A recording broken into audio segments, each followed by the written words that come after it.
Il y a 5 siècles, un prince naît en Valachie. Son nom va devenir l'un des plus redoutés de l'histoire. L'homme que l'Europe appellera Vlad l'Empaleur. Enfant, il est envoyé comme otage chez les Ottomans. Là, il découvre la peur, la trahison, un apprentissage qui le marquera pour toujours.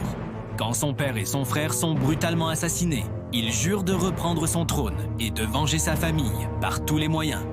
De retour en Valachie, il trouve un pays brisé, ravagé par la corruption et la peur. Les complots grondent, les nobles oscillent d'un camp à l'autre comme des ombres. Vlad comprend alors que pour survivre, il doit régner avec une force que personne n'osera jamais défier. Il impose l'ordre d'une main de fer, utilisant la psychologie de la peur pour faire comprendre que la trahison a un prix. Un prix si brutal que personne n'ose l'oublier encore aujourd'hui. Ses ennemis le surnomment l'Empaleur à cause de ses punitions théâtrales, conçues pour terrifier des armées entières avant même le combat. Un jour, une délégation ottomane refuse d'enlever son turban devant lui par respect pour leur religion. Vlad ordonne de le leur clouer sur la tête.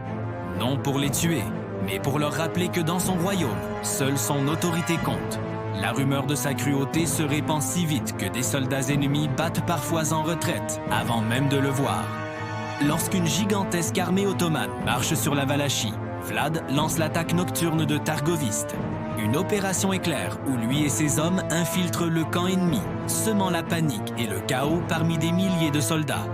Au matin, l'armée ottomane avance jusqu'à une vision d'horreur. Une forêt entière de poteaux, alignés comme un avertissement silencieux. La peur est devenue l'arme principale de Vlad. Pour son peuple pourtant, il impose un ordre quasi absolu. Sous son règne, même une coupe en or posée au bord d'une fontaine reste là pendant des années sans être volée. Mais sa vie n'est que complot, des tentatives d'assassinat et trahison dont il réchappe par la ruse et une volonté de faire. Finalement, il tombe dans une embuscade, victime de ceux qui craignaient sa puissance plus que ses ennemis. Après sa mort, les chroniqueurs transforment son histoire en légende. Son surnom, Vlad Dracula, fils de Dracule, deviendra le nom d'un personnage immortel, le vampire de Bram Stoker. L'ironie de son destin est là. L'homme qui utilisait la peur comme une arme devient, dans l'imagination du monde entier, un monstre immortel. Alors que lui n'était qu'un prince, obsédé par la survie de son peuple. Vlad l'Empaleur laisse derrière lui une légende noire, celle d'un souverain cruel pour ses ennemis, mais terriblement protecteur pour les siens. Un homme devenu mythe moderne, bien malgré lui. Si vous souhaitez en savoir plus sur notre héritage, abonnez-vous.